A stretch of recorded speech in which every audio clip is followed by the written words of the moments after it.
want to just mainly impress in this seminar, in cases where the emphasis is on physical symptoms, modalities, rubrics, when you have a case where the patient is taking you to the sensation and the source words very spontaneously, it is fine to take that approach and confirm some more. But often, in my experience, that is not the case. And that is where physical symptoms, when there is a familiarity with where the physical characteristics are being thrown at, there will be a tendency to make a note of them and then to look for them.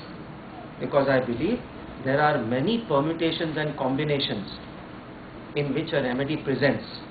And when we try to reduce them to just what we feel is the main essence, it is a good way to study materia medica, and I encourage that as well.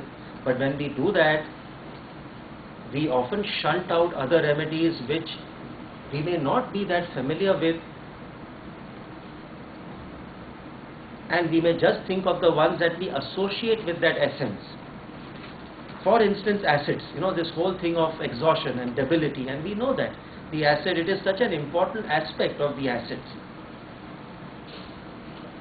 But in that, if we forget remedies like China, which is so profusely, it is not an acid. If we forget Stannum metallicum, which is so prominent a remedy with, and when you go to the materia medica, you will be astonished. It's almost like an acid presentation, where the person just has to slide down, almost like muriatic acid.